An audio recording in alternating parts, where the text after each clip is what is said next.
1 year అయింది, ఇంకో year ఉంది. నోరు మూసుకుంటున్నందుకు నాకు రైట్స్ లేవు ఒకటి మాట్లాడడానికి. లేకపోతే నా కొడుకులు ఒక్కొక్కరు వాయించి పెట్టేదాన్ని. ఏంటంటే మా పొలాలు మేమేమో బలవంతంగా లాక్కోవటమే ఇప్పుడు వాళ్ళు.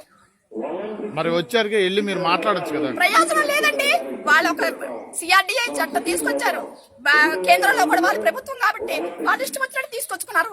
రైట్స్ ఉన్నాయి, లీగల్ గా వాళ్ళకి రైట్ ఉంది. ఇవ్వకపోతే లాక్కుంటారు. పిచ్చిక మీద బ్రహ్మాస్త్రాలు మారేయి. పిచ్చిక మీద బ్రహ్మాస్త్రం వేస్తున్నాడు చంద్రబాబు నాయుడు. మాకు ఓటు వచ్చిన దగ్గర నుంచి వేరే పార్టీకి మేము ఓటేలా చంద్రబాబు నాయుడుకి తప్పితే మేము ఇప్పుడు ఓటేసి మా బాధ మేము మా తెచ్చి మీదకి తెచ్చుకున్నాం. అవన్నీ ఏమనుకుంటున్నాడు?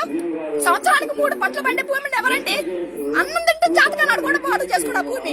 వాడు పొలం ఏమన్నా ఉంటే ఏమన్నా ఇస్తాడేమో. వాడు పొలం ఏమన్నా ఉంటే ఇస్తాడేమో. నారాయణ గడిస్తాడా? పత్తిపాటి పుల్లారావు గడిస్తాడా వాడు పొలాలు? నారాయణ గాడికి ఇచ్చే వాళ్ళ బిల్డింగులు ఉన్నాయి. ఒక బిల్డింగ్ ఏమనండి ఆఫీస్కి ఇస్తాడేమో. మీ పేరేంటమ్మా? నా పేరు సుధారాణి బోయపాటి.